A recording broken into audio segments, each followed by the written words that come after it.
Hello बच्चों, welcome back to our YouTube channel NEET JEE master class.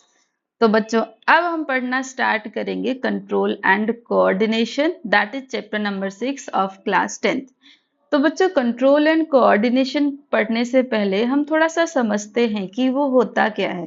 तो जैसा कि अब लाइव प्रोसेस पढ़ने के बाद आपको ये समझ में आ गया होगा कि एक जो लिविंग ऑर्गेनिज्म है उसकी सर्वाइवल के लिए डिफरेंट टाइप के प्रोसेसेस होते हैं। अब कोई भी लिविंग ऑर्गेनिज्म के अंदर क्या क्या प्रोसेस होता है वो अब तक अपन ने पढ़ा कि विद इन बॉडी क्या प्रोसेस हो रहा है। अब ये चैप्टर में मेनली अपन डिस्कस करने वाले हैं बच्चों कि जो भी इन्वायरमेंटल फैक्टर है उसके लिए लिविंग ऑर्गेनिज्म जो भी रिस्पॉन्ड करते हैं वो किस तरीके से रिस्पॉन्ड करते हैं। फॉर एग्जाम्पल, आपने देखा होगा रास्ते में कैट को, डॉग्स को रन करते हुए, नॉर्मल चलते हुए, है ना। मैं आपको एक एग्जांपल देती हूँ कि फॉर एग्जांपल मैंने अपनी एक्टिवा पार्क किया हुआ है और वहां पे एक डॉग आराम से आके सो रहा है। जैसे ही मैं जाऊंगी अपनी एक्टिवा को उठाऊंगी, वो डॉग को पता चल जाएगा और वहां से उठ के चला जाता है। तो ये क्या था बच्चों, ये था डॉग का रिस्पॉन्स।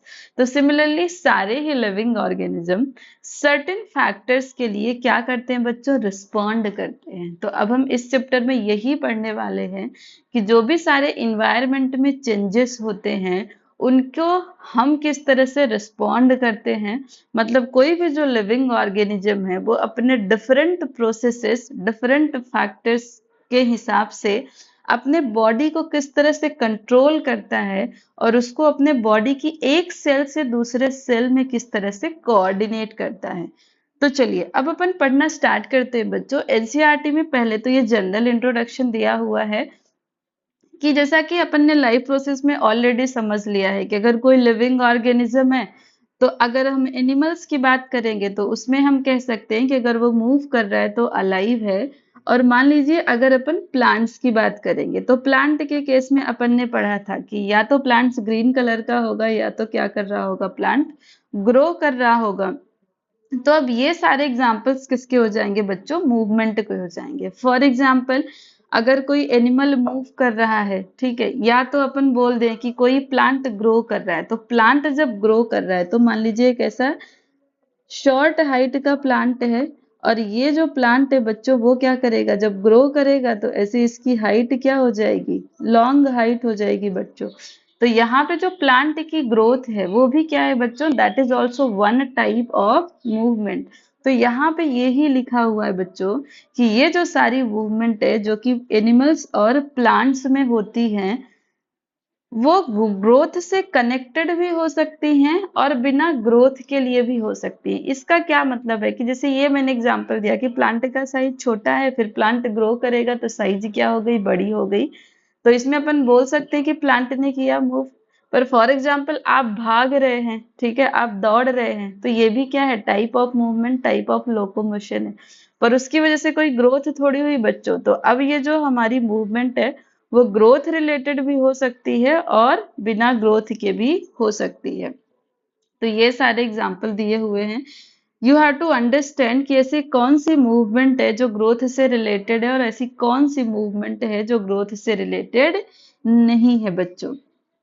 चलिए नेक्स्ट पैराग्राफ पढ़ते हैं सब हम कि अब ये जो मूवमेंट है वो होती क्यों है, फिर वो चाहे ग्रोथ रिलेटेड मूवमेंट हो या बिना ग्रोथ रिलेटेड मूवमेंट हो। तो फॉर एग्जांपल मैंने अभी जो डॉग वाला एग्जांपल दिया तो वो लिविंग ऑर्गेनिज्म का मतलब डॉग का क्या था बच्चों, वो रिस्पॉन्स था। रिस्पॉन्स किसकी वजह से था, क्योंकि उसके इन्वायरमेंट में क्या हुआ, चेंज। मतलब जहां पर वो सो रहा था वहां पर मैंने अपनी एक्टिवा उठाई और मैंने स्टार्ट किया तो वहां से उसको आवाज सुनाई दी और उसकी वजह से वो वहां से उठ के चला जाता है बच्चों। तो अब जो लिविंग ऑर्गेनिज्म मूव करेंगे, so that is an attempt by living organism to use changes in their environment to their advantage. अब उसको पता है कि अब ये जो चेंज हुआ है तो उसको अपने एडवांटेज के लिए वो कैसे यूज करे, तो बेटर फॉर डॉग कि वो उठ के वहां से चला जाएगा। फॉर एग्जाम्पल प्लांट्स की अपन बात करें तो वो सनलाइट को रिसीव करके ग्रो करते हैं, तो ये क्या हो जाएगी, ग्रोथ ओरिएंटेड मूवमेंट हो जाएगी। अब जैसे बच्चे झूला झूल रहे हैं, तो झूला झूलना is swinging is a type of movement, उससे उनका क्या फायदा है, तो उनको बहुत ही ज्यादा खुशी मिल रही है, बहुत ही ज्यादा मजा आ रही है, ठीक है। जैसे बफेलो है, वो घास को चबा रहा है, चबा रहा है, ठीक है। अब उसको चबाने से क्या एडवांटेज है, तो बट ऑब्वियस उसको न्यूट्रिएंट मिलने वाला है। तो कोई भी लिविंग ऑर्गेनिज्म क्या करेगा बच्चों, इन्वायरमेंट में जो भी चेंज होगा उसके हिसाब से ऑर्गेनिज्म करेगा रिस्पॉन्ड। अब रिस्पॉन्ड किस लिए कर रहा है, तो या तो ग्रोथ के लिए कर रहा होगा, या तो अपने आप को किसी डेंजरस सिचुएशन से प्रोटेक्ट करने के लिए कर रहा है।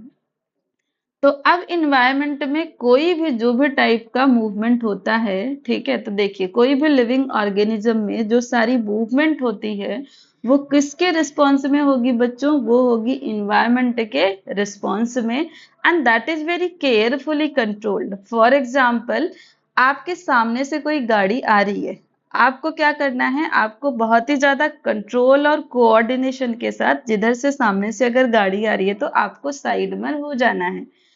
पर अगर आपने मूव तो किया पर वो कंट्रोल्ड में नहीं है, मतलब जिधर से गाड़ी आ रही है अगर आप उधर ही चले जा रहे हैं बच्चों, तो ये क्या हुआ, ये केयरफुली कंट्रोल्ड नहीं था। तो आपकी जो मूवमेंट है इन्वायरमेंट के रिस्पॉन्स में बहुत ही ज्यादा केयरफुली कंट्रोल्ड मूवमेंट होती है बच्चों। Now each kind of change in the environment, अब इन्वायरमेंट में कोई भी प्रकार का चेंज होता है बच्चों, तो वो क्या करता है, रिस्पॉन्स में मूवमेंट क्रिएट करेगा। फॉर एग्जाम्पल, अगर आप अपनी क्लास में दोस्तों से बात करना चाहते हैं, तो अब आपको पता है टीचर पढ़ा रहा है तो आप तेज से तो बोलेंगे नहीं, तो आप ऐसे उसके कानों में विस्पर करने का ट्राई करेंगे। So that is also type of movement. अब ये जो टाइप ऑफ मूवमेंट है ये किस पर डिपेंड करता है बच्चों, ये डिपेंड करता है उस इवेंट पर जो इस मूवमेंट को क्या कर रहा है बच्चों, ट्रिगर कर रहा है। तो अब ये जो कंट्रोल्ड मूवमेंट होती है वो किससे कनेक्टेड होनी चाहिए बच्चों, वो कनेक्टेड होने चाहिए, मतलब कि जो लिविंग ऑर्गेनिज्म है उसको इवेंट्स को रिकॉग्नाइज करना आना चाहिए, और उसको पता होना चाहिए कि अगर ये ऐसा इवेंट है तो उस इवेंट के लिए उसको कैसे रिस्पॉन्ड करना है बच्चों, ठीक है। ये बात आई समझ में। अब कोई भी लिविंग ऑर्गेनिज्म ये करता कैसे है कि वो इवेंट को रिकॉग्नाइज करेगा और फिर वो उसके हिसाब से रिस्पॉन्ड करेगा, वो भी कंट्रोल्ड रिस्पॉन्ड करेगा बच्चों। तो इसके लिए जो लिविंग ऑर्गेनिज्म होते हैं बच्चों, they use system which provide control and coordination, ठीक है। किसको ध्यान में रखते हुए, तो बॉडी ऑर्गेनाइजेशन को ध्यान में रखते हुए, तो स्पेसिफिकली मल्टी सेलुलर ऑर्गेनिज्म में कंट्रोल एंड कोऑर्डिनेशन के लिए प्रेजेंट होता है स्पेशलाइज्ड टिश्यू। तो ओवरऑल बच्चों ये जो पूरा चैप्टर है हमारा control and coordination, this is mainly divided into two part. जो कंट्रोल एंड कोऑर्डिनेशन है बच्चों उसको हम दो सिस्टम से पढ़ेंगे, एक हम पढ़ेंगे अपना नर्वस सिस्टम और दूसरा अपन पढ़ेंगे बच्चों एंडोक्राइन सिस्टम। तो ये चैप्टर मेनली दो पार्ट में डिवाइडेड है, एक पार्ट हो जाएगा हमारा नर्वस सिस्टम और सेकंड पार्ट हो जाएगा बच्चों हमारा एंडोक्राइन सिस्टम। तो अभी तक अपन ने जो भी सारी बात की बच्चों, तो यहाँ से आपको समराइज करके सिर्फ ये लेके चलना है कि कोई भी लिविंग ऑर्गेनिज्म के इन्वायरमेंट में जो भी चेंज हो रहा है उसके लिए उसको क्या करना है, रिस्पॉन्ड करना है। और मेनली जो रिस्पॉन्स होगा वो किस फॉर्म में होगा, वो होगा in the form of movement. और वो जो मूवमेंट है बच्चों वो क्या हो सकती है, वो ग्रोथ रिलेटेड हो सकती है और विदाउट ग्रोथ भी हो सकती है। तो सबसे पहले हम पढ़ेंगे नर्वस सिस्टम। स्पेसिफिकली जो नर्वस सिस्टम है वो हम पढ़ने वाले हैं बच्चों ह्यूमंस में। तो अब आपने 9th में पढ़ा था बच्चों, अगर आपको याद हो, टिश्यू वाले चैप्टर में आप लोगों ने क्या पढ़ा था, टिश्यू वाले चैप्टर में आपने 4 टाइप के टिश्यू पढ़े थे, जिसमें अभी मैं 2 टाइप के टिश्यू की बात करूंगी। एक था हमारा मस्कुलर टिश्यू और दूसरा था बच्चों हमारा नर्वस टिश्यू।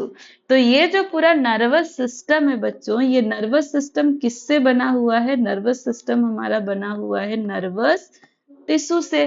अब अगर आपको 9th का याद हो बच्चों तो आप जरा बताइएगा कि ये जो नर्वस टिश्यू है, टिश्यू क्या है, ग्रुप ऑफ सेल्स। तो नर्वस टिश्यू में कौन सी सेल्स प्रेजेंट होती हैं बच्चों, याद करिए। थोड़ी अजीब सी सेल्स थी जिसका नाम था neurons, and that is also known as nerve cells. तो अब हमने क्या पढ़ा कि ये जो भी इन्वायरमेंट में चेंज है हम उसके लिए करेंगे मूव, और मूवमेंट और लोकोमोशन के लिए हमें क्या यूज करना पड़ेगा बच्चों, अपनी मसल्स।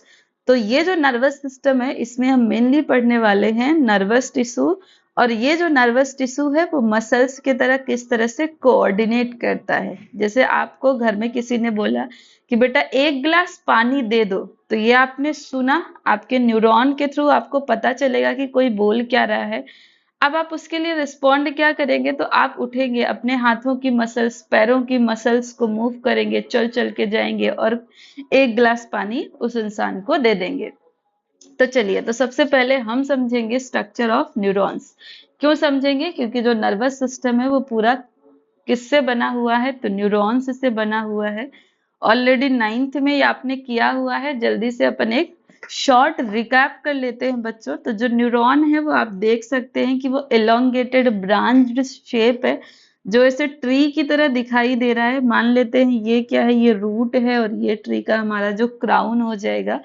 तो बच्चों जो न्यूरॉन है ना उसमें मेनली ब्रांचेस प्रेजेंट होती हैं। इसका अगर अपन शेप की बात करें, so this is elongated and branched shape. तो अब इसमें जो ब्रांचेस हैं दो टाइप की हैं। अगर आप इधर देखें तो शॉर्ट ब्रांचेस है, और ये क्या है बच्चों, ये है इसकी एक लॉन्ग ब्रांच। तो हम सबसे पहले ध्यान देते हैं बच्चों सेल बॉडी पर। ये जो पूरा स्ट्रक्चर है ये वाला, ये क्या है, न्यूरॉन का सेल बॉडी, और इससे जो स्मॉल ब्रांचेस अराइज हो रही हैं बच्चों, इसको कहा जाता है डेंड्राइट्स। अब जो सेल बॉडी होती है बच्चों, सेल बॉडी के अंदर प्रेजेंट होते हैं निसल्स ग्रेनुल्स। निसल्स ग्रेनुल्स क्या होते हैं बच्चों, they are clusters of rough endoplasmic reticulum. इसका क्या फंक्शन होता है, इसका फंक्शन होता है प्रोटीन की सिंथेसिस। अब सेल बॉडी है तो उसके अंदर प्रेजेंट है क्या, अपना न्यूक्लियस। अब ये इसका बच्चों जो लॉन्ग वाला ब्रांच है उसको क्या कहा जाता है, उसको कहा जाता है बच्चों एक्सॉन। और इस एक्सॉन के ऊपर प्रेजेंट होती है बच्चों एक लिपिड की कवरिंग। क्या प्रेजेंट होती है, एक लिपिड की कवरिंग, और इस लिपिड की कवरिंग को कहा जाता है बच्चों माइलिन शीथ। तो शीथ का मतलब क्या हो गया, कवर, और ये जो कवर है वो किसका है बच्चों, ये कवर है माइलिन का।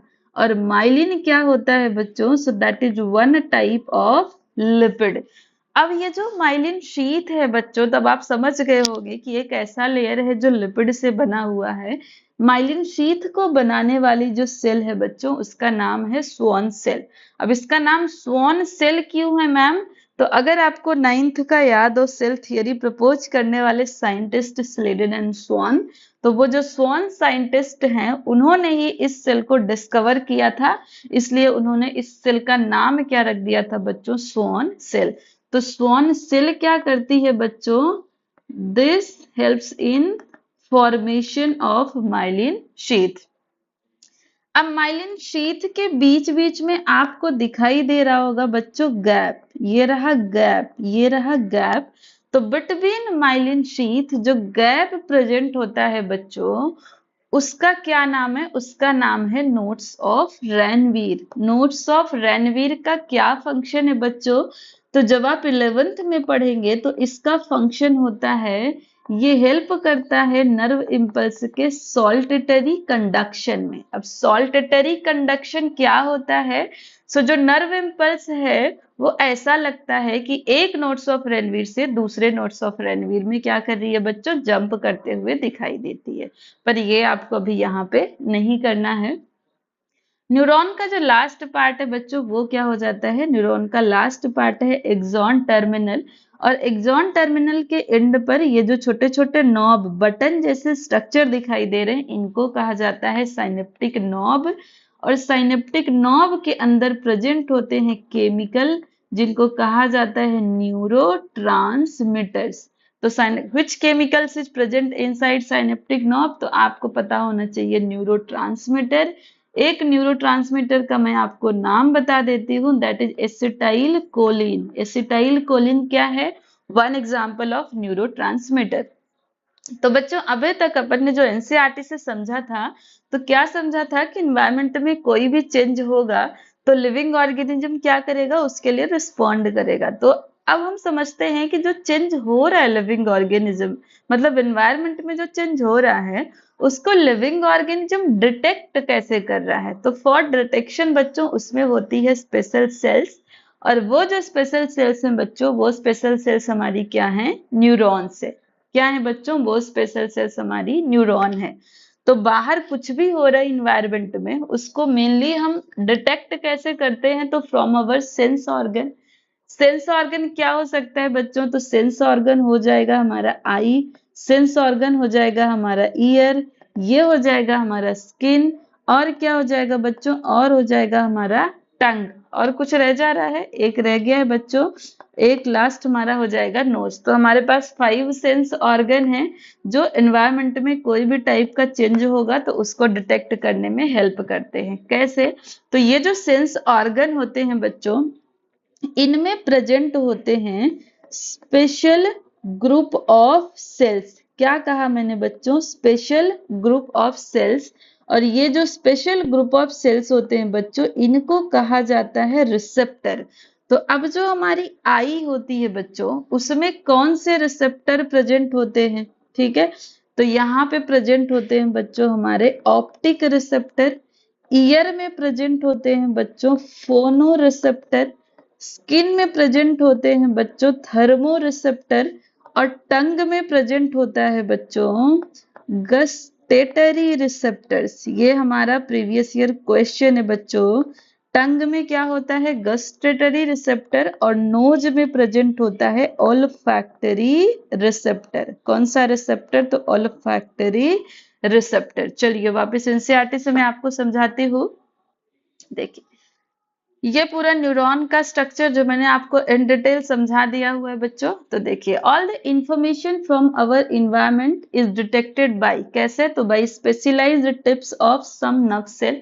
स्पेशलाइज्ड टिप्स क्या है, नर्व सेल का, दैट इज डेंड्राइट्स। और ये जो रिसेप्टर है वो कहाँ प्रेजेंट होते हैं, हमारे सेंस ऑर्गन में, जैसे कि हमारे ईयर में, नोज में और टंग में। गस्टेटरी रिसेप्टर कहाँ पर प्रेजेंट है, टंग में, जो टेस्ट डिटेक्ट करने में हेल्प करेगा। और ऑल्फैक्टरी रिसेप्टर कहाँ पर प्रेजेंट है बच्चों, नोज में, जो हमें स्मेल करने में हेल्प करते हैं।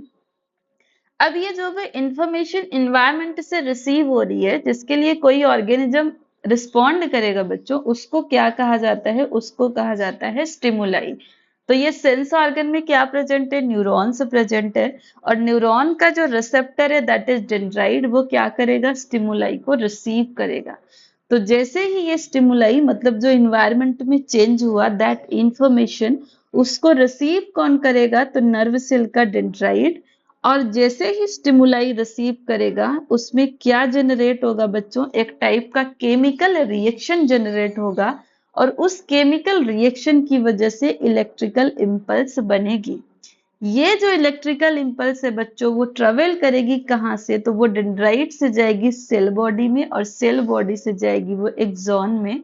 और at the end of axon, ये जो इलेक्ट्रिकल इंपल्स है बच्चों, वो साइनेप्टिक नॉब से, वहां पे जो केमिकल स्टोर है, उस केमिकल को क्या करवा देगी बच्चों, रिलीज करवा देगी। और ये जो केमिकल है वो गैप को क्रॉस करते हुए, तो गैप का क्या नाम है, साइनेप्स, और वो दूसरे न्यूरॉन या मसल से क्या करेगी, कांटेक्ट करेगी, और सेम टाइप का नर्व इंपल्स वहां पे क्या करेगी, वो जनरेट करेगी। तो ये क्या है, this is general flow scheme कि नर्वस जो इंपल्स है वो किस तरह से ट्रेवल करती है। अब ये जो नर्व इंपल्स की डिलीवरी है बच्चों, वो या तो एक न्यूरॉन से दूसरे न्यूरॉन में होगी, या न्यूरॉन से मसल्स में होगी, या तो न्यूरॉन से किस में होगी बच्चों, ग्लैंड्स में होगी। कौन सी ग्लैंड्स, तो मेनली एंडोक्राइन ग्लैंड्स, जो इस चैप्टर का क्या है बच्चों, नेक्स्ट पार्ट है। ये न्यूरॉन आई होप आपको समझ में आ गया होगा बच्चों। अब ये जो न्यूरॉन है, तो अब तक आप समझ गए होंगे कि ये जो न्यूरॉन है वो क्या कर रही है, इन्वायरमेंट से स्टिमुलाई को क्या करेगी बच्चों, रिसीव करेगी। तो मैं यहाँ पे लिख देती हूँ, स्टिमुलाई को रिसीव करेगा कौन बच्चों, स्टिमुलाई को रिसीव करेगा डेंड्राइट्स।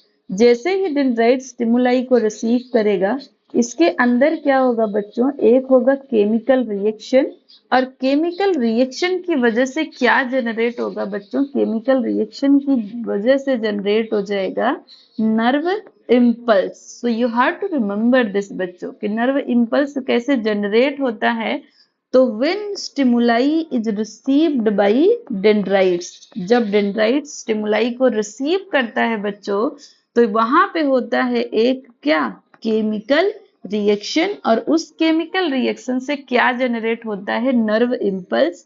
इस नर्व इम्पल्स को कहा जाता है बच्चों, इसको इलेक्ट्रिकल इम्पल्स भी कहा जाता है, और कई जगह पर इसको आपको मिलेगा लिखा हुआ एक्शन पोटेंशियल। तो ये तीनों चीजें सेम है। वापस रिवाइज करती हूँ, नर्व इम्पल्स कैसे जनरेट होगा, तो जब स्टिमुलाई रिसीव करेगा डेंड्राइट, तो डेंड्राइट में होगा एक chemical reaction, and as a result of that chemical reaction क्या जनरेट होगा बच्चों, नर्व इम्पल्स। तो ये जो डेंड्राइट में नर्व इम्पल्स जनरेट हुआ वो ट्रेवल होके सेल बॉडी में आएगा, और सेल बॉडी से ट्रेवल होते हुए एक्सॉन में जाएगा बच्चों, और जैसे ही ये एक्सॉन टर्मिनल पर पहुंचेगा तो यहाँ पे जो साइनेप्टिक है बच्चों, साइनेप्टिक में प्रेजेंट है क्या, केमिकल, क्या नाम है उस केमिकल का, न्यूरोट्रांसमीटर। वो इस न्यूरोट्रांसमीटर को रिलीज करवा देगा बच्चों यहाँ से। तो इसमें ध्यान से देखिए कि मान लीजिए यहाँ पे ऐसा नर्व इम्पल्स पहुंचा, और ये जो न्यूरोट्रांसमीटर प्रेजेंट है साइनेप्टिक नोब में, उस न्यूरोट्रांसमीटर को क्या करेगा, बाहर रिलीज करवा देगा। अब अपन आगे बढ़ेंगे बच्चों कि एक न्यूरॉन, ये जो दो न्यूरॉन आपस में कनेक्टेड है ना बच्चों, तो दो न्यूरॉन के बीच का जो कनेक्शन है वो कभी भी फिजिकली कनेक्टेड नहीं होते हैं बच्चों, उनके बीच में क्या होता है, गैप होता है, और ये जो दो न्यूरॉन के बीच में गैप होता है बच्चों, इसको कहा जाता है साइनेप्स। तो नर्व इम्पल्स की वजह से क्या हुआ, न्यूरोट्रांसमीटर साइनेप्स में रिलीज हो जाएगा, और फर्दर ये जो न्यूरोट्रांसमीटर है इसको दूसरे न्यूरॉन का डेंड्राइट रिसीव करेगा, और सेम टाइप का जो नर्व इम्पल्स है दूसरे न्यूरॉन में क्या हो जाएगा, जनरेट हो जाएगा। तो अब वो न्यूरॉन बच्चों जो नर्व इम्पल्स लेके आ रही है उसको क्या कहा जाता है, प्री साइनेप्टिक न्यूरॉन, जो साइनेप्स से पहले है। और जो नर्व इम्पल्स जिसमें कम्युनिकेट होगा, मतलब जो साइनेप्स के बाद वाली न्यूरॉन है बच्चों, उसको कहा जाता है पोस्ट साइनेप्टिक न्यूरॉन। का क्या कहा जाएगा बच्चों, पोस्ट साइनेप्टिक न्यूरॉन। तो आप याद रखेंगे अब तक हमने क्या समझा कि एक न्यूरॉन में जो मैसेज जनरेट हुआ है वो सेकेंड न्यूरॉन को क्या किया जाएगा, कम्युनिकेट किया जाएगा। तो जिसमें नर्व इम्पल्स जनरेट हुआ है वो क्या है, प्री साइनेप्टिक न्यूरॉन, और जिसमें नर्व इम्पल्स जाएगा वो क्या हो जाएगा बच्चों, post synaptic neuron. I hope ये क्लियर हो गया होगा बच्चों। अब मैंने आपको अभी बताया था बच्चों कि ये जो न्यूरॉन है अपने नर्व इम्पल्स को या तो दूसरे न्यूरॉन में कम्युनिकेट करेगी, या तो दूसरे मसल्स तक ये नर्व इम्पल्स को पहुंचाएगी। क्यों, क्योंकि नर्व इम्पल्स के हिसाब से ही तो अपन मूव करेंगे बॉडी को। तो अब यहाँ पे देख सकते हैं कि मान लीजिए ये जो हमारी न्यूरॉन है ये किससे कनेक्टेड है, तो मसल्स से कनेक्टेड है। तो अगेन जो हमारी न्यूरॉन और मसल्स हैं बच्चों, उनके बीच में भी क्या होता है, गैप होता है, और उनके बीच का जो गैप या जंक्शन पॉइंट है, जंक्शन पॉइंट मतलब मीटिंग पॉइंट, किसका मीटिंग पॉइंट है बच्चों, meeting point of neuron and muscles is known as neuromuscular junction. क्या बोलते हैं बच्चों उसको, न्यूरोमस्कुलर जंक्शन बोलते हैं। तो अगेन सेम चीज होगी, जो न्यूरॉन है उसमें इलेक्ट्रिकल इम्पल्स आएगा, और साइनेप्टिक नोब में जो क्या प्रेजेंट है, केमिकल, क्या नाम है केमिकल का, न्यूरोट्रांसमीटर, और उसका एग्जाम्पल क्या हो जाएगा, एसिटाइल कोलिन। वो रिलीज हो जाएगा कहाँ पर, न्यूरोमस्कुलर जंक्शन। न्यूरोमस्कुलर जंक्शन क्या है, so the gap present between neuron and muscles, और ये जो इंफॉर्मेशन है वो मसल्स रिसीव करेगा बच्चों, और उसके अकॉर्डिंग मसल्स क्या करेगा, मूव करेगा। इतनी बात क्लियर हो गई बच्चों। चलिए अब हम पढ़ लेते हैं टाइप्स ऑफ न्यूरॉन। तो मेनली हमारे जो सारे नर्वस सिस्टम में न्यूरॉन है बच्चों, तीन टाइप की है। एक है हमारी सेंसरी न्यूरॉन, दूसरी हो जाएगी हमारी इंटर न्यूरॉन, और थर्ड हो जाएगी बच्चों मोटर न्यूरॉन। सेंसरी न्यूरॉन क्या होती है बच्चों? ये ऐसी न्यूरॉन है जो क्या करेगा, जो स्टिमुलाई को बच्चों क्या करेगा, रिसीव करेगा, और स्टिमुलाई को रिसीव करके ये पहुंचाएगा हमारे ब्रेन या स्पाइनल कॉर्ड तक। इसको कहा जाता है क्या? Sensory neuron. और मोटर न्यूरॉन क्या हो जाएगी बच्चों? ये ऐसी न्यूरॉन है जो क्या करेगी, जो भी ब्रेन ने क्या लिया है, डिसीजन लिया है, उस डिसीजन को पहुंचाएगी बच्चों कहाँ तक? तो या तो मसल्स तक पहुंचाएगी या तो ग्लैंड्स को पहुंचाएगी। ठीक है, तो मतलब डिसीजन मतलब मोटर न्यूरॉन वो न्यूरॉन है जो ब्रेन में से मैसेज को कहाँ तक लेके जाएगी, इफेक्टर ऑर्गन्स तक। तो आपको याद रखना है कि ऐसी न्यूरॉन जो सेंस ऑर्गन से आ रही है और ब्रेन की तरफ मैसेज लेके जा रही है, वो है हमारी क्या? Sensory neuron. और जो ब्रेन से मैसेज लेके आ रही है हमारे इफेक्टर ऑर्गन की तरफ, वो क्या हो जाएगी? Motor neuron. अब इंटर न्यूरॉन क्या होता है बच्चों? तो इंटर न्यूरॉन को और क्या कहा जाता है? This is also known as mixed neuron. Mixed neuron, तो ये मेनली जो इंटर न्यूरॉन है वो प्रेजेंट होती है हमारे सेंट्रल नर्वस सिस्टम में। तो मान लीजिए ये मेरी इंटर न्यूरॉन है, मतलब एक ब्रेन की न्यूरॉन है। तो जरा ध्यान से समझिएगा बच्चों कि ब्रेन का जो न्यूरॉन है, इधर से सेंसरी न्यूरॉन इंफॉर्मेशन लेके आ रही है। ठीक है, तो अब ये वाला जो न्यूरॉन का पार्ट है वो क्या करेगा? सेंसरी इंफॉर्मेशन को रिसीव करेगा। फिर ब्रेन जो भी डिसीजन लेगा, ब्रेन क्या करेगा? On the basis of stimuli क्या करेगा? वो डिसीजन लेगा। और जो भी ब्रेन ने डिसीजन लिया, उस डिसीजन को इस न्यूरॉन का ये जो पार्ट है वो दूसरे न्यूरॉन को क्या करेगा? ट्रांसमिट करेगा बच्चों। ये कौन सी है? मोटर न्यूरॉन है, ये हमारी सेंसरी न्यूरॉन है। तो ऐसी न्यूरॉन जो सेंसरी और मोटर को कनेक्ट करती है बच्चों, उसी न्यूरॉन को कहा जाता है inter neuron, that is also known as a mixed neuron. Mixed क्यों? क्योंकि इसका एक जो पार्ट है वो सेंसरी की तरह बिहेव करेगा और इसका जो दूसरा पार्ट है वो मोटर की तरह बिहेव करेगा। I hope you are clear with this. तो बच्चों अब हम पढ़ लेते हैं अपना नर्वस सिस्टम। ठीक है, तो जरा विजुअलाइज करिएगा, ये आपकी बॉडी है बच्चों, और आपकी पूरी बॉडी में इस तरह से पूरे नर्व्स का नेटवर्क फैला हुआ है। जो पूरा नर्वस सिस्टम है वो बना हुआ है नर्व सेल से। ऑलरेडी मैंने आपको ये बता दिया हुआ है बच्चों। अब ये जो हमारा नर्वस सिस्टम है दो टाइप का है। एक है हमारा सेंट्रल नर्वस सिस्टम और दूसरा है हमारा पेरिफेरल नर्वस सिस्टम। तो वो नर्वस सिस्टम जो बॉडी के बीचों बीच प्रेजेंट है, जैसे कि ये ब्रेन और स्पाइनल कॉर्ड, ये जो पूरा बॉडी में सेंट्रली लोकेटेड है बच्चों, इसको कहा जाता है सेंट्रल नर्वस सिस्टम। और जो सेंट्रल नर्वस सिस्टम से पूरे बॉडी में सराउंडिंग में फैला हुआ है, वो क्या है बच्चों? वो है हमारा पेरिफेरल नर्वस सिस्टम। ये बात क्लियर हो गई बच्चों, सेंट्रल नर्वस सिस्टम और पेरिफेरल नर्वस सिस्टम। अब यहाँ पे मैं एक बात बता देती हूँ बच्चों, अगर आप ध्यान से देखेंगे तो ब्रेन में से ऐसे स्मॉल ब्रांचेस अराइज हो रही हैं। स्मॉल ब्रांचेस मतलब ये ब्रेन में से जो नर्व्स अराइज होती हैं उनको कहा जाता है बच्चों क्रेनियल नर्व्स। और जो स्पाइनल कॉर्ड से नर्व अराइज होती हैं उनको कहा जाता है बच्चों स्पाइनल नर्व्स। तो जो पेरिफेरल नर्वस सिस्टम है बच्चों, मेनली वो बना हुआ किससे होता है? क्रेनियल नर्व से और स्पाइनल नर्व से। क्रेनियल नर्व क्या है? जो ब्रेन से निकलती है। मैम क्रेनियल नर्व क्यों कह रहे हैं इसको हम बच्चों? क्यों? क्योंकि जो हमारा ब्रेन है that is protected inside a bony box that is known as cranium. तो इस डायग्राम को विजुअलाइज करके बच्चों समझने की कोशिश करिएगा कि आपकी बॉडी में नर्वस सिस्टम किस तरह से लोकेटेड है। अब बच्चों अभी तक मैंने आपको जो समझाया, तो आपको ये आइडिया आ रहा होगा कि जो भी स्टिमुलाई रिसीव होगा सेंस ऑर्गन से वो ब्रेन तक जाएगा और ब्रेन लेगा डिसीजन और वो इंफॉर्मेशन को भेजेगा और उसके हिसाब से हमारे इफेक्टेड ऑर्गन क्या करेंगे? रिस्पॉन्स करेंगे।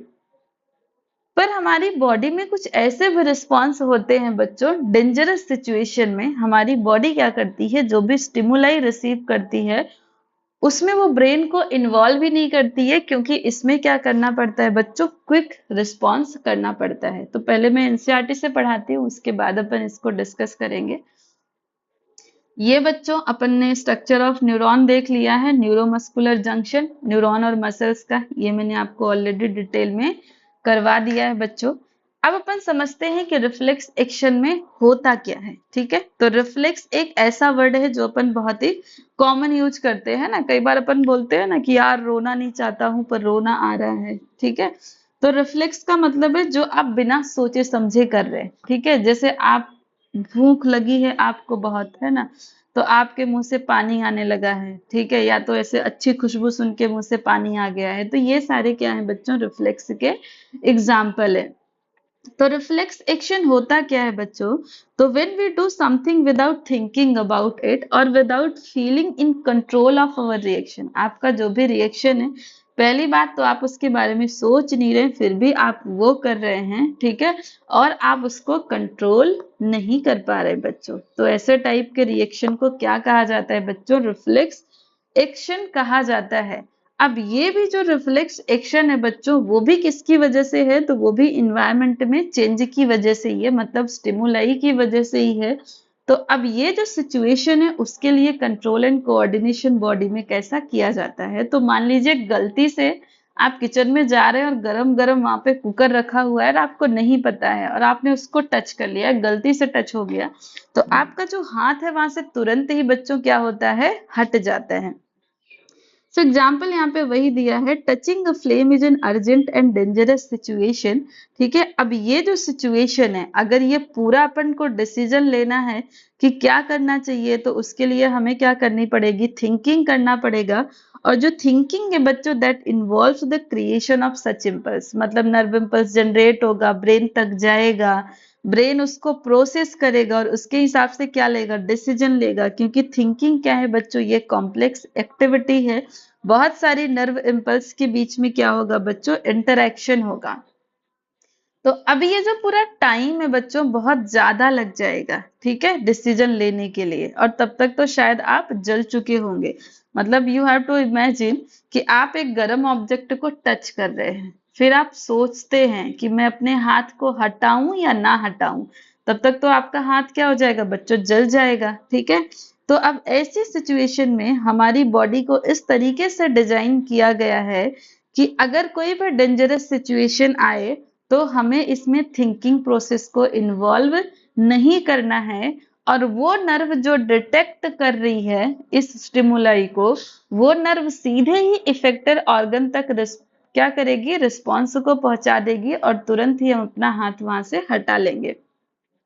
तो देखिए यहाँ पे लिखा हुआ है कि ऐसी सिचुएशन में rather than having to think about the sensation of it, if the nerves that detect heat were to be connected to the nerves that move muscles in a simpler way, हमें सीधे nerves को उस muscle से connect कर देना है जो क्या करेगी बच्चों, उस सिग्नल को डिटेक्ट होने के बाद उसको मूव कर लेगी। और ऐसे कनेक्शन को क्या कहा जाता है बच्चों, ऐसे कनेक्शन को कहा जाता है रिफ्लेक्स आर्क। तो रिफ्लेक्स एक्शन क्या है, क्विक एक्शन है। और रिफ्लेक्स आर्क क्या है, रिफ्लेक्स आर्क वो पाथवे है बच्चों जहां से ये जो क्विक एक्शन है वो प्रोसेस किया जाएगा बच्चों। चलिए, तो अब अपन समझते हैं बच्चों रिफ्लेक्स आर्क का, कि ये जो हमारी पूरी नर्व्स हैं ओवरऑल बॉडी से, वो कहाँ पर मिलती हैं, तो स्पाइनल कॉर्ड से, और फिर वो जाती हैं ब्रेन तक। मैंने बताया कि सेंसरी ऑर्गन से इंफॉर्मेशन आएगी, स्पाइनल कॉर्ड से होते हुए वो कहाँ जाएगी, ब्रेन तक जाएगी। अब ये जो हमारी रिफ्लेक्स आर्क है, they are formed in this spinal cord itself, मतलब उसमें जो इंफॉर्मेशन है वो ब्रेन तक नहीं जाएगी, पहले ब्रेन तक नहीं जाएगी, फर्दर जब इंफॉर्मेशन की प्रोसेसिंग हो जाएगी उसके बाद वो ब्रेन तक पहुंचाया जाएगा। मतलब हॉट ऑब्जेक्ट अगर मान लो मेरे हाथ में टच हुआ, मैंने अपना हाथ तुरंत हटा दिया, मतलब ये क्या हुआ, रिफ्लेक्स एक्शन। पर बाद में मुझे दर्द होगा, क्यों, क्योंकि ये जो इनपुट है, किस टाइप का स्टिमुलाई आया था, वो ब्रेन को बाद में कम्युनिकेट करवाया जाएगा बच्चों। अब ये जो रिफ्लेक्स आर्क है बच्चों, ये ऐसे एनिमल्स में इवॉल्व हुआ था जिसमें क्या था, जिसमें थिंकिंग प्रोसेस मतलब ब्रेन का इतना ज्यादा डेवलपमेंट नहीं हुआ था। ठीक है, और दूसरा अब जो हमारा ब्रेन है वो इतना फास्ट काम नहीं करता है। तो ऐसी सारी इमरजेंसी वाली सिचुएशन जिसमें हमें बहुत ही क्विक रिस्पॉन्स करना पड़ता है, उसमें क्या काम आएगा बच्चों? उसमें हमारा काम आएगा रिफ्लेक्स आर्क। क्या काम आएगा बच्चों? Reflex arc. तो आप ऐसा समझ के चलिए कि पहले क्या इवॉल्व हुआ? रिफ्लेक्स आर्क, फिर उसके बाद में क्या डेवलप हुआ? अपना ब्रेन डेवलप हुआ। ठीक है, पर ये जो रिफ्लेक्स आर्क है कि वो इतना इम्पोर्टेंट है, इसलिए वो क्या है, वो कंटिन्यूअसली हमारी बॉडी में प्रेजेंट है। किसके लिए? More efficient for quick responses. क्योंकि अगर ब्रेन को यहीं पर रिस्पॉन्स करना हो तब तक तो हमारे हाथ वगैरह क्या हो जाएंगे? जल जाएंगे। अब ये जो डायग्राम है बच्चों, ये बहुत ही ज्यादा इंपॉर्टेंट है। आपको डायग्राम बना के पूछ लिया जाता है एक्सप्लेन रिफ्लेक्स आर्क बोर्ड में, तो डायग्राम आप प्रैक्टिस करेंगे। ये क्या है मैम? बहुत सारे बच्चों को सवाल रहता है। तो बच्चों ये स्पाइनल कॉर्ड का ऐसा ट्रांसवर्स सेक्शन लेके आपको दिखाया गया है कि इंफॉर्मेशन किस तरह से ट्रेवल होती है। तो मान लेते हैं ये एक हॉट ऑब्जेक्ट है बच्चों। हॉट ऑब्जेक्ट जैसे ही हमारे बॉडी के किसी पार्ट्स में टच होगा, तो लेट्स से हाथों में टच होता है, स्किन प्रेजेंट है जिसमें रिसेप्टर प्रेजेंट है बच्चों, हीट या पेन के, थर्मो रिसेप्टर मैंने जो आपको बताया। अब यहाँ से जो सेंसरी ऑर्गन से इंफॉर्मेशन लेके जाएगी वो कौन सी हो जाएगी? Sensory neuron. और यहाँ पे हमारे स्पाइनल कॉर्ड में क्या प्रेजेंट है? Relay neuron. रिले न्यूरॉन क्या है? तो वही जो मैंने आपको बताया था, इंटर न्यूरॉन, मिक्स्ड न्यूरॉन। ये इस इंफॉर्मेशन को रिसीव करेगी बच्चों, और फर्दर जो फिर रिस्पॉन्ड है वो मोटर न्यूरॉन से कम्युनिकेट कर दिया जाएगा, और वो कहाँ तक पहुंचेगा? इफेक्टर ऑर्गन तक, दैट इज मसल्स। और जैसे ही ये मैसेज पहुंचेगा, हमारी मसल्स क्या करेगी? मूव करेगी, और हमारा हाथ वहां से क्या हो जाएगा बच्चों? हट जाएगा। तो आपको ये रिफ्लेक्स आर्क भी पता होना चाहिए बच्चों, और आपको क्या पता होना चाहिए? Reflex action. अब जनरली बच्चों यहाँ से है ना, एक फ्लो चार्ट आपको पता होना चाहिए। क्या पता होना चाहिए? कि रिफ्लेक्स आर्क का क्या फ्लो चार्ट है। तो रिफ्लेक्स आर्क के लिए सबसे पहले आपका क्या आ जाएगा? स्टिमुलाई। चलिए इसको मैं अपने नोट्स के साथ समझाती हूँ। रिफ्लेक्स आर्क का मैं आपको फ्लो चार्ट बना के बताती हूँ। स्टिमुलाई आएगा बच्चों, स्टिमुलाई को रिसीव कौन करेगा? तो रिसीव करेगा इसको रिसेप्टर्स। अब इससे इंफॉर्मेशन कौन लेके जाएगा? तो सेंसरी न्यूरॉन। सेंसरी न्यूरॉन से इंफॉर्मेशन कहाँ जाएगी बच्चों? तो इंफॉर्मेशन जाएगी इनटू रिले न्यूरॉन। और रिले न्यूरॉन से इंफॉर्मेशन कहाँ जाएगी बच्चों? ये जाएगी मोटर न्यूरॉन में। और मोटर न्यूरॉन से इंफॉर्मेशन कहाँ जाएगी बच्चों? ये जाएगी हमारे इफेक्टर ऑर्गन्स में। कहाँ जाएगी बच्चों? इफेक्टर ऑर्गन्स में जाएगी। तो ये फ्लो चार्ट आपके लिए सुपर डुपर इंपॉर्टेंट है। ये किसका फ्लो चार्ट है? तो ये फ्लो चार्ट है बच्चों हमारे रिफ्लेक्स एक्शन का। तो आप ध्यान से ये डायग्राम कर लेंगे, और ये फ्लो चार्ट इसी फॉर्म में आपको याद रखना है। रिले न्यूरॉन की जगह पर आपको रिले न्यूरॉन ही रखना है। आपको पता होना चाहिए रिले न्यूरॉन कहाँ पर प्रेजेंट है। तो ये प्रेजेंट है बच्चों हमारे कहाँ पर? स्पाइनल कॉर्ड में। अब आप ध्यान से देख सकते हैं कि ये जो सारी चीजें हुई है, बाद में मैसेज किसको पहुंचाया जा रहा है बच्चों? ब्रेन को। तो डायग्राम में इसको भूल नहीं जाना है, इसको आपको बनाना पड़ेगा। बच्चों अब हम पढ़ लेते हैं अपना सेंट्रल नर्वस सिस्टम। मैंने ऑलरेडी आपको एक्सप्लेन कर दिया कि हमारे बॉडी में दो टाइप के नर्वस सिस्टम है। सेंट्रल नर्वस सिस्टम जो बॉडी में बीचों बीच प्रेजेंट है। सेंट्रल नर्वस सिस्टम के दो पार्ट है बच्चों, एक है हमारा ब्रेन और दूसरा है हमारा स्पाइनल कॉर्ड। ठीक है, अब ब्रेन के फर्दर मल्टीपल पार्ट है, ये आप मेरे साथ रीड करते जाइए। जितनी बार रीड करेंगे उतना ज्यादा रिविजन होगा, क्योंकि अल्टीमेटली सबसे पहले आपको ब्रेन के पार्ट्स के नाम याद करना है, उसके बाद आपको क्या करना है? उसके फंक्शन याद करना है। अब ये पहली बार आप ब्रेन को डिटेल में पढ़ रहे हैं बच्चों, तो थोड़ा नाम अजीब लगेगा, बट धीरे धीरे याद हो जाएगा। तो बच्चों जो ब्रेन है उसका ये वाला जो पार्ट है वो सेरेब्रम है। आपको यहाँ पे सिर्फ वर्ड पे ध्यान देना है। ब्रेन के पार्ट में सेरेब्रम है, सेरेबेलम है, मिड ब्रेन है, पोन्स है और मेडुला है। ब्रेन स्टेम में कौन कौन से ब्रेन के पार्ट इन्वॉल्व हैं वो आपको याद कर लेना है। Mid brain, pons and medulla. ठीक है, और उसके बाद क्या है बच्चों? उसके बाद है हमारा स्पाइनल कॉर्ड। ठीक है, अब हम ब्रेन का ये जो पार्ट है डिटेल में करते हैं बच्चों। ह्यूमन ब्रेन का स्ट्रक्चर। अब ये आपका दिमाग है, तो ध्यान से समझिए, है ना, एक दिमाग दूसरे दिमाग को समझता हुआ ऐसा लगना चाहिए आपको। तो सबसे पहले बच्चों हमारा जो ब्रेन है, पहले मैं आपको फ्लो चार्ट से करवाती हूँ बच्चों। सबसे पहले जो हमारा ब्रेन है उसको अपन डिवाइड कर देते हैं कितने पार्ट में, तो 3 पार्ट में डिवाइड कर देते हैं। पहला पार्ट जो हमारा हो जाएगा फोर ब्रेन हो जाएगा, सेकेंड पार्ट हो जाएगा बच्चों क्या, मिड ब्रेन, और थर्ड पार्ट हो जाएगा बच्चों क्या, हिंड ब्रेन।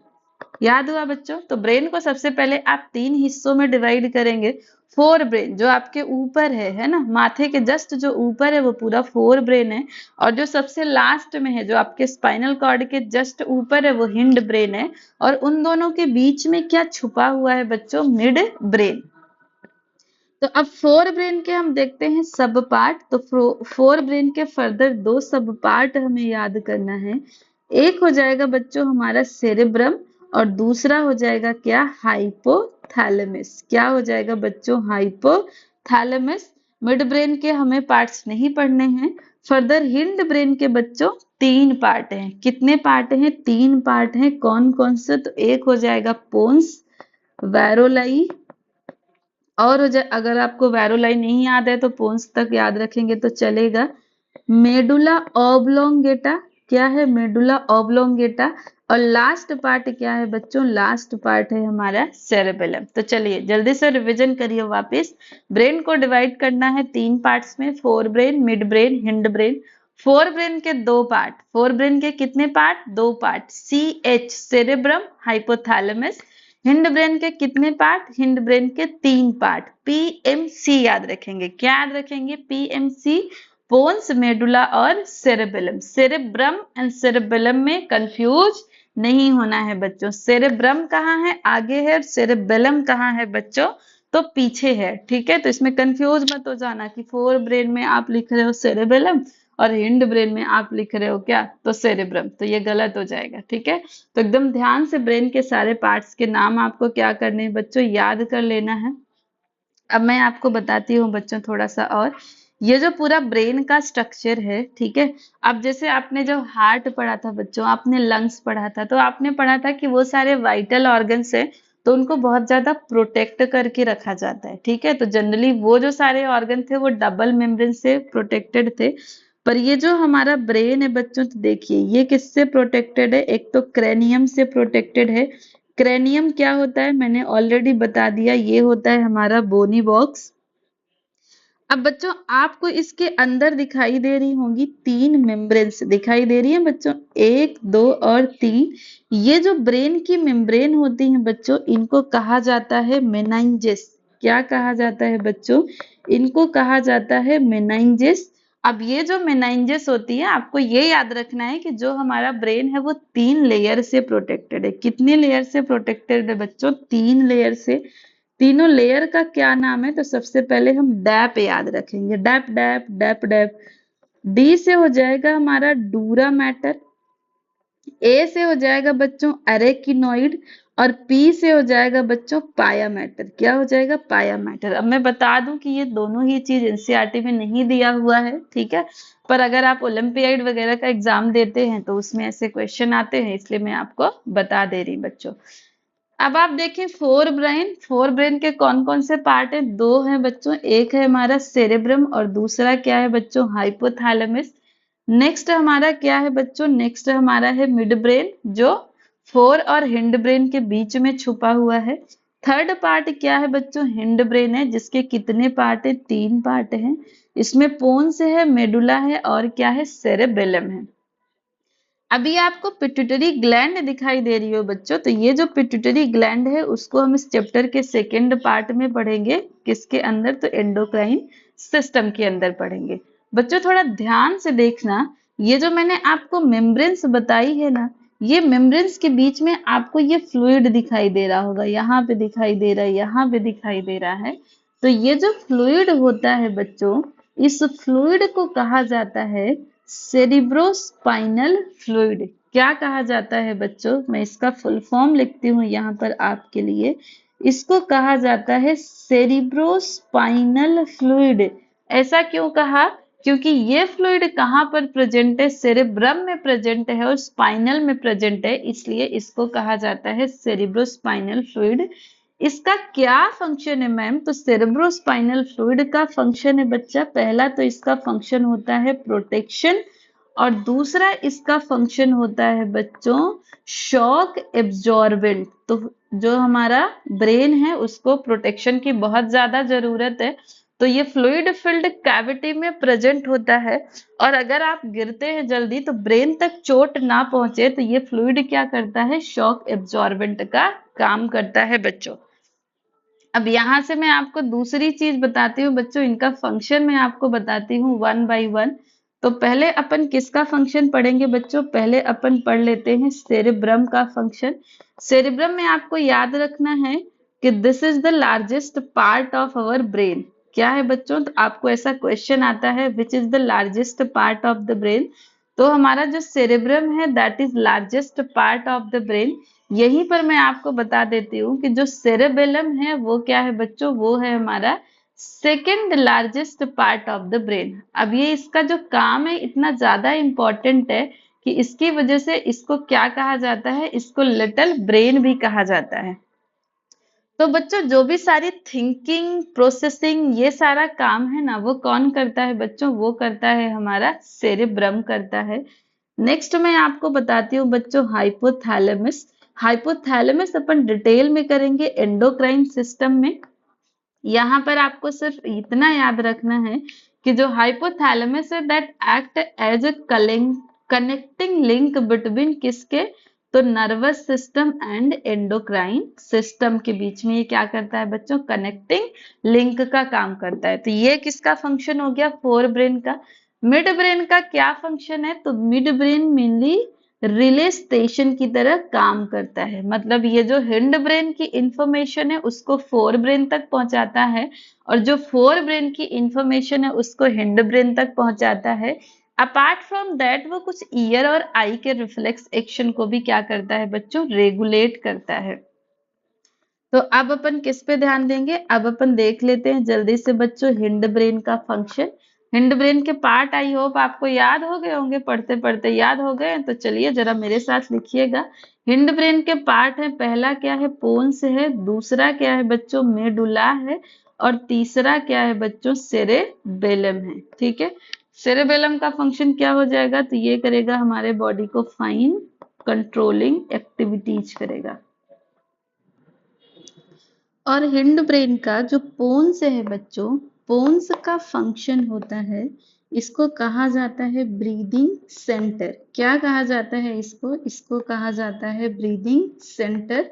मतलब जो हमारा इनहेलेशन है और एक्सहेलेशन है वो कहाँ से कंट्रोल करता है, हमारे ब्रेन के हिंड ब्रेन कौन से पार्ट से, तो पोन्स पार्ट से। और जो मेडुला है, मेडुला का क्या फंक्शन है, तो मेडुला के अपन मेनली तीन फंक्शन पढ़ेंगे। ये कंट्रोल करता है हमारे कार्डियोवास्कुलर रिफ्लेक्सेस। क्या कंट्रोल करता है, ये कंट्रोल करता है कार्डियोवास्कुलर रिफ्लेक्सेस। और क्या कंट्रोल करता है, तो ये कंट्रोल करता है गैस्ट्रिक रिफ्लेक्सेस। और क्या कंट्रोल करेगा, तो ये रेगुलेट करता है हमारा रेस्पिरेशन। ठीक है, ये क्लियर हो गया। तो जो हमारा पोन्स है वो ब्रीदिंग सेंटर है। मेडुला आप देख सकते हैं मोस्ट ऑफ लाइफ प्रोसेस में इन्वॉल्व है। सेरेबेलम क्या करता है, ये हमारे बॉडी की फाइन कंट्रोल एक्टिविटी को रेगुलेट करता है। इसका मतलब क्या है, तो मेनली जो हमारे बॉडी का पोस्चर एंड बैलेंस है उसको ये मेंटेन करता है। जैसे कि जब आप राइडिंग सीखते हैं, साइकिल चलाना सीखते हैं या एक्टिवा सीखते हैं, तो आपको बहुत ध्यान से बैलेंस करना पड़ता है। तो ये जो बैलेंसिंग फाइन मोटर कंट्रोल जो है उसमें कौन इन्वॉल्व है, सेरेबेलम में। बच्चों कभी कभी एक क्वेश्चन आ जाता है कि which part of the brain get affected by alcohol consumption.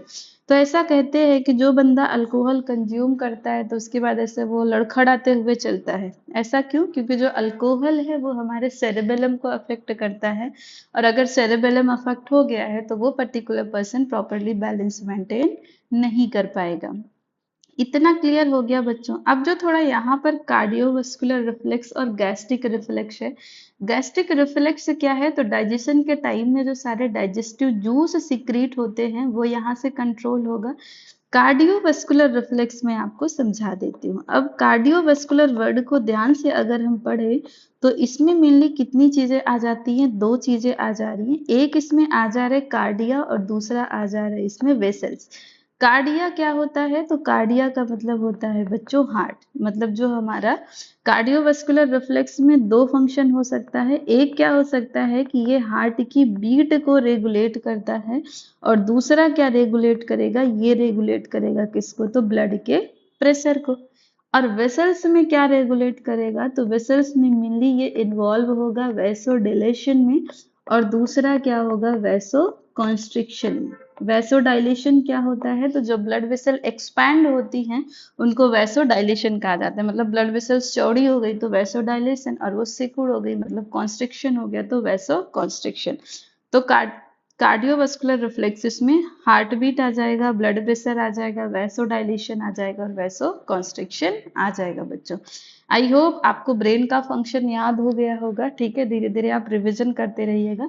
Generally इसमें क्वेश्चन कैसे आते हैं बच्चों, तो लिस्ट ऑफ फंक्शन दिया होता है and you have to give them. मतलब तुमसे ये पूछा जाता है कि ये जो फंक्शन है वो ब्रेन के किस पार्ट का है। तो जितना भी एनसीईआरटी में सबका फंक्शन दिया हुआ है वो आपको बहुत अच्छे से याद कर लेना है। अब देखिए, अब दूसरा ह्यूमन ब्रेन अपन ने ऑलरेडी पढ़ लिया है। एनसीईआरटी से अपन क्या कर लेते हैं, इसका रिवीजन कर लेते हैं कि जो स्पाइनल कॉर्ड है, ये पहला तो अपन ने पढ़ा इससे पहले क्या, रिफ्लेक्स एक्शन, वो किसका फंक्शन था, स्पाइनल कॉर्ड का था। तो अब यहाँ पे क्वेश्चन है कि जो स्पाइनल कॉर्ड है क्या उसका फंक्शन सिर्फ रिफ्लेक्स एक्शन करना है, तो नहीं। स्पाइनल कॉर्ड का और क्या फंक्शन होता है, तो वो सारी सेंसरी इंफॉर्मेशन को ब्रेन तक लेके जाता है। मतलब स्पाइनल कॉर्ड क्या करती है, it is made up of nerves which supply information to think about. मतलब ये क्या करता है, ब्रेन तक इंफॉर्मेशन पहुंचाता है। ठीक है, और ये जो थिंकिंग वाली मैकेनिज्म है वो कहाँ पे प्रोसेस होती है, ये प्रोसेस होती है हमारे ब्रेन में। और ब्रेन क्या है, this is main coordinating centre of the body, वो हमें पता है। तो ब्रेन एंड स्पाइनल कॉर्ड मिलकर क्या बनाते हैं, हमारे बॉडी का सेंट्रल नर्वस सिस्टम। और वो बॉडी के डिफरेंट पार्ट से इंफॉर्मेशन को रिसीव करते हैं और उसको उसके हिसाब से क्या करेंगे बच्चों, प्रोसेस करेंगे। तो अब जो भी सारी एक्टिविटीज हैं जैसे कि राइटिंग, बात करना, मूव करना, ठीक है, जो भी सारे आपके या तो इनवॉलेंटरी एक्शन होंगे, मतलब जो आपके कंट्रोल में नहीं है, या तो वॉलेंटरी एक्शन होंगे जो कि आपके कंट्रोल में होंगे। ठीक है, तो अगर वॉलेंटरी एक्शन को कंट्रोल करना है तो ब्रेन को सिग्नल किसको भेजना पड़ेगा, मसल्स को। वॉलेंटरी मतलब जो आपके कंट्रोल में है। तो जो सेकंड तरीका है ब्रेन का कम्युनिकेट करने का, वो किससे करता है बच्चों, मसल्स से करता है। ये मैंने ऑलरेडी आपको बता दिया है। अब सेंट्रल नर्वस सिस्टम को पूरे बॉडी के डिफरेंट पार्ट से कनेक्ट कौन करता है, तो कनेक्ट करता है हमारा पेरिफेरल नर्वस सिस्टम, जिसके दो पार्ट हैं। मैंने बता दिया आपको, क्रैनियल नर्व्स जो कहाँ से अराइज होती है, ब्रेन से, और स्पाइनल नर्व अराइज होती है कहाँ से, तो स्पाइनल कॉर्ड से। तो ब्रेन का क्या फंक्शन है, वो हमें पता है कि वो हमें थिंक करने में हेल्प करता है और एक्शन लेने में हेल्प करता है on the basis of that thinking. कि किसी सिचुएशन को अगर अपन देखें तो अलग अलग लोग अलग अलग हिसाब से उस सिचुएशन के लिए क्या करते हैं, रिस्पॉन्ड करते हैं बच्चों। ठीक है, तो इट्स ऑल अबाउट परसेप्शन। तो ये जो परसेप्शन वाला काम है वो कौन करता है बच्चों, वो करता है हमारा ब्रेन। तो अब ये जो डिफरेंट फंक्शन है, सारी चीजें वो किसकी वजह से हैं, that is all because of complex design of the brain. तो ब्रेन के डिफरेंट पार्ट हैं जो इस इनपुट को, मतलब जो भी सेंसरी इंफॉर्मेशन आ रही है उसको रिसीव करता है और उसके हिसाब से आउटपुट देता है, मतलब रिस्पॉन्ड करवाता है। तो ये सारे काम करने के लिए ब्रेन में मेनली तीन पार्ट है। मैंने बताया आपको, फोर ब्रेन है, मिड ब्रेन है और हिंड ब्रेन है।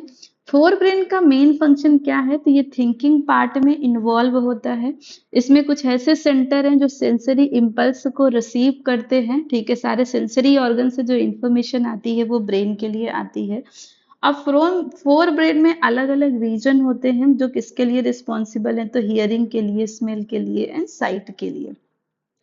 Along with this fore brain का क्या फंक्शन है, तो यहाँ पे एसोसिएशन एरियाज होते हैं जहाँ पे सेंसरी इंफॉर्मेशन को लाया जाता है। और उसको प्रोसेस किया जाता है बच्चों दूसरे रिसेप्टर के हिसाब से। मान लीजिए कोई इंफॉर्मेशन आई, मान लीजिए किसी स्टूडेंट की अपन बात करें, तो ऑलरेडी उस स्टूडेंट के बारे में मेरे पास कुछ प्रायर इंफॉर्मेशन होती है।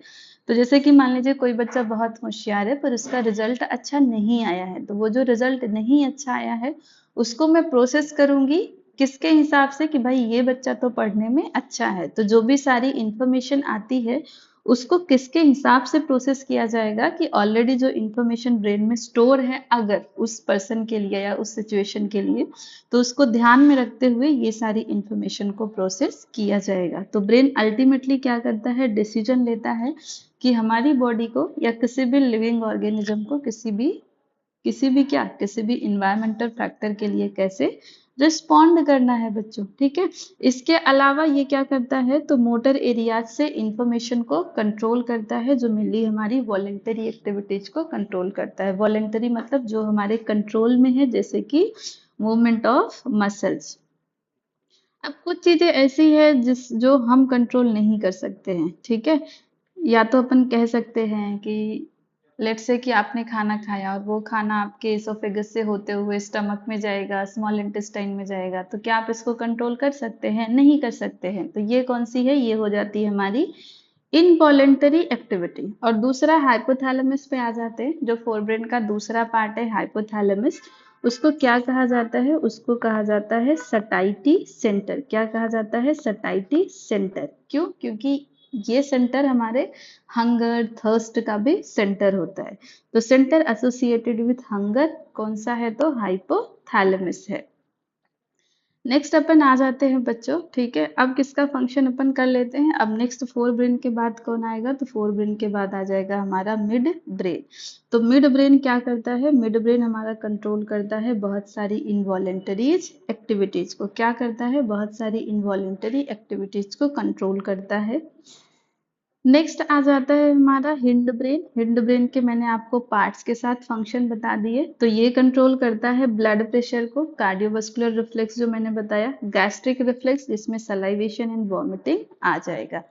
जो लास्ट पार्ट है सेरेबेलम, वो हमारे वॉलेंटरी एक्शंस के प्रिसीजन को कंट्रोल करता है। लेट्स से आप ड्राइविंग कर रहे हैं तो कितना बैलेंस के साथ कर रहे हैं, तो मेनली ये पोस्चर एंड बैलेंस बनाने में क्या करेगा, हमारी बॉडी को हेल्प करेगा। अब ये टिश्यू कैसे प्रोटेक्टेड है, तो ये मैंने ऑलरेडी आपको फ्लूइड फिल्ड बलून, जो क्या था हमारा CSF था, दैट इज सेरेब्रोस्पाइनल फ्लूइड। ठीक है, तो ये जो सेरेब्रोस्पाइनल फ्लूइड है वो हमारी कहाँ पर प्रेजेंट है, तो ब्रेन की लेयर में भी प्रेजेंट है और स्पाइनल कॉर्ड की लेयर में भी प्रेजेंट है। इसके अलावा जो प्रोटेक्शन है तो ब्रेन को प्रोवाइड करता है कौन, तो क्रैनियम ब्रेन को प्रोटेक्शन प्रोवाइड करता है। और स्पाइनल कॉर्ड को कौन प्रोटेक्शन प्रोवाइड करता है बच्चों, स्पाइनल कॉर्ड को प्रोटेक्शन प्रोवाइड करता है हमारा वर्टिब्रल। तो अब हम ये समझेंगे कि ये जो नर्वस टिश्यू है ये कोई भी एक्शन को करवाता कैसे है बच्चों। तो मैंने ऑलरेडी आपको बता दिया है कि ये जो न्यूरॉन है या तो दूसरे न्यूरॉन से कनेक्टेड होगा, या तो मसल्स या तो ग्लैंड से कनेक्टेड होगा। तो एक्शन का क्या मतलब है, अगर किसी ऑर्गेनिज्म को एक्ट करना है मतलब उसको अपनी मसल्स को मूव करना होगा। तो जब नर्व इम्पल्स मसल्स में क्या करती है, पहुंचती है, तो जो मसल फाइबर से वो क्या करता है बच्चों, मूव करता है। पर ये मसल्स मूव कैसे करती है बच्चों, तो जो एट सेलुलर लेवल पर अपन देखें, मसल्स टिश्यू जो आपने 9th में पढ़ा था, तो मसल्स टिश्यू क्या है, वो मसल से बना हुआ होता है। तो सेलुलर लेवल पर क्या होता है बच्चों कि मसल सेल्स मूव कैसे करती है, बाय चेंजिंग देयर शेप। तो उसका शेप क्या हो जाएगा, शॉर्ट हो जाएगा। जैसे मसल्स क्या करती है, कॉन्ट्रैक्शन एंड रिलैक्सेशन। कॉन्ट्रैक्शन के टाइम में क्या हो जाता है, शॉर्ट हो जाती है साइज, और जब रिलैक्स करती है तो लार्ज हो जाता है।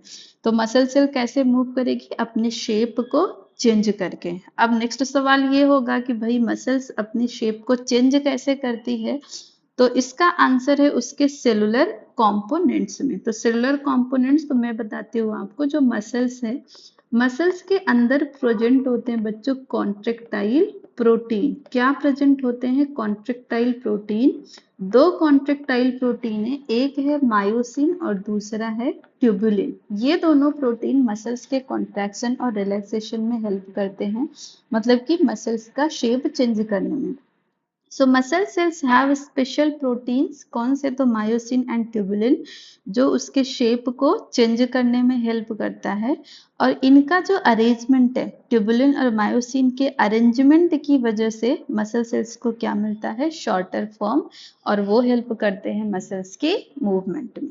क्वेश्चन थोड़ा डिस्कस करते हैं। What is difference between reflex action and walking? तो रिफ्लेक्स एक्शन क्या है, वो हमारी इनवॉलेंटरी एक्टिविटी है, और वॉकिंग क्या है, तो वॉलेंटरी एक्टिविटी है। रिफ्लेक्स एक्शन स्पाइनल कॉर्ड से कंट्रोल होता है और वॉकिंग हमारी ब्रेन से कंट्रोल होती है।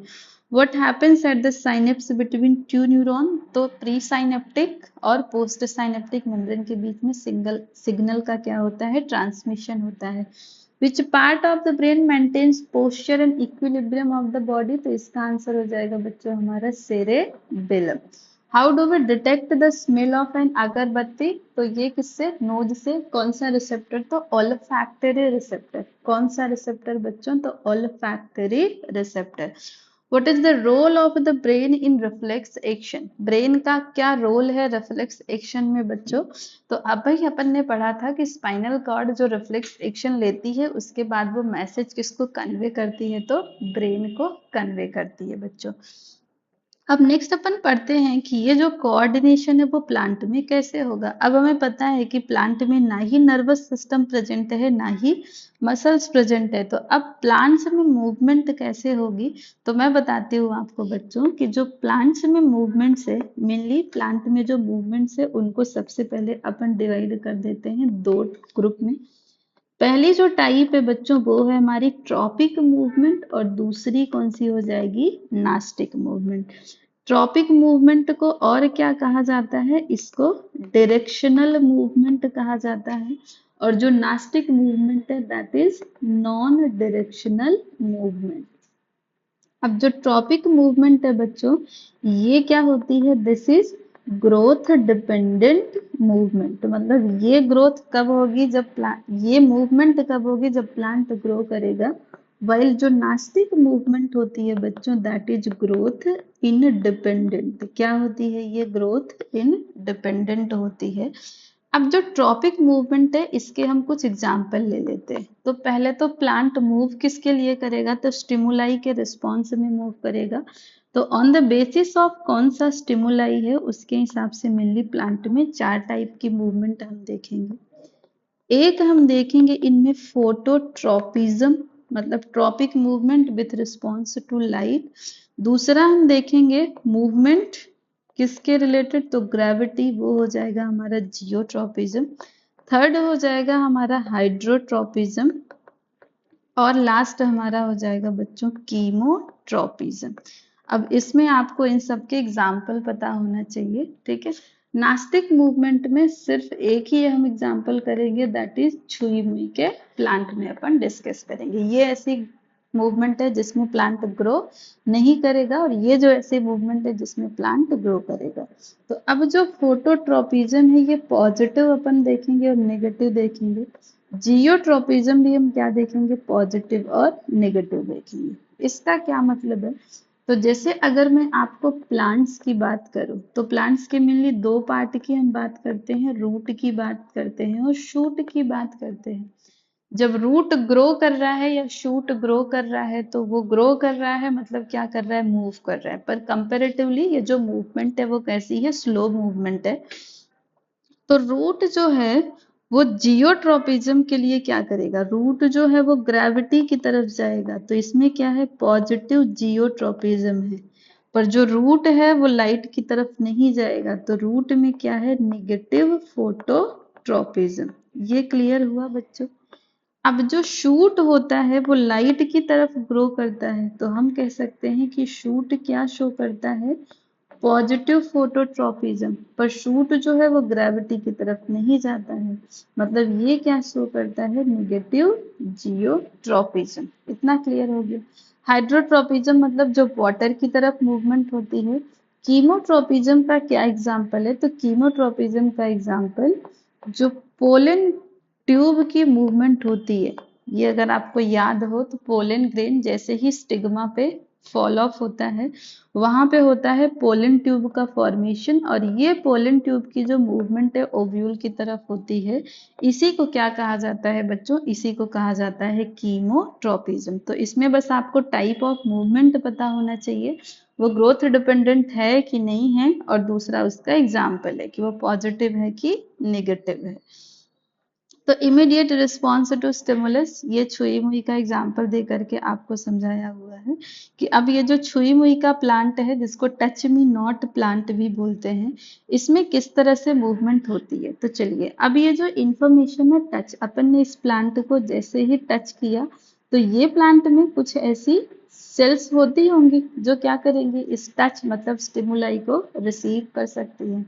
तो यहाँ पे दिया हुआ है कि जो हमारे प्लांट है उनमें भले ही न्यूरॉन्स एब्सेंट होती है, पर वो इलेक्ट्रोकेमिकल सिग्नलिंग यूज करते हैं किसी भी स्टिमुलाई के मैसेज को कम्युनिकेट करने के लिए। पर एनिमल्स की तरह इसमें न्यूरॉन्स वगैरह प्रॉपरली डेवलप नहीं होते हैं। तो अब ये जो इलेक्ट्रोकेमिकल मैसेज इनमें ट्रांसफर होगा वो कैसे होगा, तो सेल अपना शेप चेंज करके करेगी। पर यहाँ पे मसल्स तो है नहीं, अब मसल्स है नहीं तो ये सेल कौन से सेल का शेप करेगी, तो प्लांट सेल्स अपना चेंज शेप करती है कैसे, तो by changing the amount of water. तो अगर जब पानी कम हो जाएगा तो सेल क्या हो जाएगी, श्रिंक हो जाएगी, और जब उसमें वाटर आएगा तो वो क्या हो जाएगी, स्वेल हो जाएगी। तो ये जो हमारी ग्रोथ इंडिपेंडेंट मूवमेंट है वो छुई मुई प्लांट में जो होती है बच्चों, वो कैसे होती है, तो वो मेनली होती है due to electrochemical gradient. Electrochemical response कहाँ से आएगा, तो वो मेनली सेल के शेप चेंज करने से होगा। सेल शेप कैसे चेंज करेगी, तो by changing the amount of water. तो ये तो हो गया पहला हमारा ग्रोथ इंडिपेंडेंट। अब हम पढ़ेंगे मूवमेंट ड्यू टू ग्रोथ, जिसको क्या कहा जाता है, इसको कहा जाता है बच्चों ट्रॉपिक मूवमेंट। क्या कहा जाता है इसको, ट्रॉपिक मूवमेंट। तब ट्रॉपिक मूवमेंट, तो फॉर एग्जांपल अगर हम टेंड्रिल्स की बात करें, टेंड्रिल्स जैसे मनी प्लांट का एग्जांपल ले लीजिए, वो टच से सेंसिटिव है। तो जब कभी भी वो किसी सपोर्ट के कांटेक्ट में आएगा, तो टेंड्रिल का वो पार्ट, यहाँ से याद रखेंगे कि जो टेंड्रिल का वो पार्ट जो ऑब्जेक्ट के कांटेक्ट में है, और दूसरा जो ऑब्जेक्ट के कांटेक्ट में नहीं है।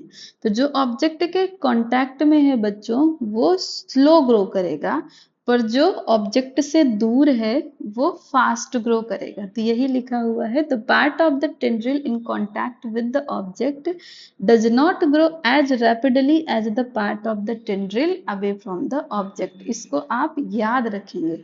इसकी वजह से क्या होगा, this causes the tendril to circle around the object and thus cling to it. अब आपने देखा होगा कि मनी प्लांट किसी भी सपोर्ट अगर आपने बालकनी में रखा है तो उस पे से सर्कल कर करके ऊपर चढ़ता जाता है। तो ये क्या है, ग्रोथ डिपेंडेंट मूवमेंट है। तो यहाँ पे जो प्लांट स्टिमुलाई के लिए रिस्पॉन्ड कर रहा है, स्टिमुलाई क्या है, तो वो सपोर्ट या कांटेक्ट है bye growing in particular direction. तो इसलिए जो ट्रॉपिक मूवमेंट है वो कैसी होती है, डायरेक्शनल होती है, और इसको देख के कैसा लगता है कि प्लांट क्या कर रहा है, मूव कर रहा है। तो ये एक्टिविटी का एग्जाम्पल दिया हुआ है कि यहाँ पे विंडो के पास अपन एक प्लांट को रख देते हैं, तो हम देखते हैं कि प्लांट का जो स्टेम है वो बेंड होने लगता है, किधर, तो सन लाइट की तरफ। तो ये किसका एग्जाम्पल हो जाएगा, ये हो जाएगा फोटोट्रॉपिज्म का। ये देखिए, अब यहाँ पे जो मैंने आपको रूट का बताया कि रूट ग्रेविटी की तरफ ग्रो करता है, तो वो क्या है, पॉजिटिव जियोट्रोपिज्म शो करेगा। जो शूट है वो ग्रेविटी से दूर ग्रो कर रहा है, मतलब ये क्या है, निगेटिवली जियोट्रोपिज्म। हाइड्रोट्रोपिज्म तो वाटर की तरफ मूव करेगा। कीमोट्रोपिज्म का एग्जांपल मैंने आपको बता दिया, growth of pollen tube towards the ovules. ठीक है, अब यहाँ पे प्लांट में जो मूवमेंट हो रही है वो क्या हो रही है, बहुत ही ज्यादा फास्ट हो रही है। मतलब कि अपन ने दो टाइप की मूवमेंट प्लांट में पढ़ी, growth related and growth independent. तो जो ग्रोथ इंडिपेंडेंट मूव है, जो किसके रिस्पॉन्स में हुई थी, टच के रिस्पॉन्स में हुई थी बच्चों, वो बहुत ही ज्यादा क्या थी, क्विक थी, पर जो ग्रोथ डिपेंडेंट मूव है वो क्या होगी, कंपेरेटिवली स्लो होगी, क्योंकि प्लांट को ग्रो करने में क्या लगेगा बच्चों, टाइम लगेगा। तो ये आपको याद रखना है कि जो ग्रोथ इंडिपेंडेंट मूव है वो क्विक होती है, और जो ग्रोथ डिपेंडेंट है वो कैसी होती है बच्चों, स्लो होती है। तो we are done with this plant का मूवमेंट एंड एनिमल का मूवमेंट। नेक्स्ट क्लास में in detail will discuss the endocrine system, that is second part of this chapter. All the best बच्चों।